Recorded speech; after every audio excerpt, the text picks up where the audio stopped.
ভক্তের ডাকে লিটন নিজেই এগিয়ে গেলেন, ছবি তুলে আবার ফিরেও এলেন, নিজ কাজে মনোযোগ দিলেন। মিরপুরে অন্যরকম কর্মব্যস্ত দিনে এর থেকে সুন্দর দৃশ্য কী বা হতে পারে।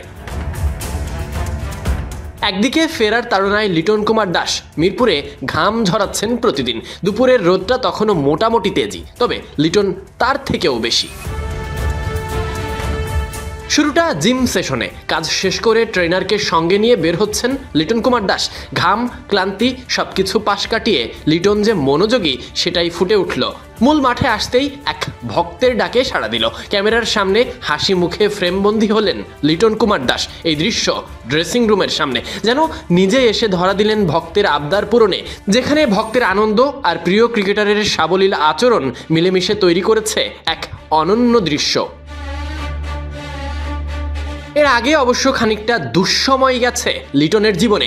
এশিয়া কাপের মাঝপথে ইনজুরি থেকে ছিটকে যাওয়া, এরপর আফগানিস্তান সিরিজ না খেলে দেশে ফেরা বাংলাদেশের টি-20 অধিনায়কের। দেশে ফিরেও কি আর স্বস্তি আছে? দলের বিভৎস পতন দেখেছেন ঘরে বসে।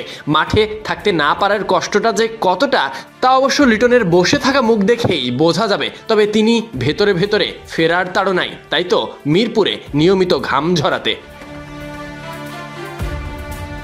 এখন নিজেকে পুরোপুরি ফিরে পেতে নিয়মিত অনুশীলনে মগ্ন এই উইকেট কিপার ব্যাটার। সকাল দুপুরে জিম সেশনে, কখনো ভর দুপুরে রানিং সেশনে, সব মিলিয়ে ফেরার প্রস্তুতি চলছে পুরোদমে। মিরপুর স্টেডিয়ামে এখন তার ঘাম ঝরানোর জায়গা।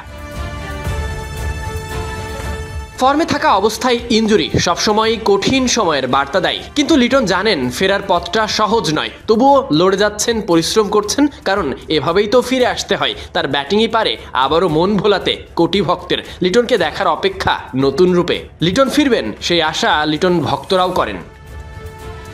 Sadiq Ahmed Sunny, BD ক্রিক time.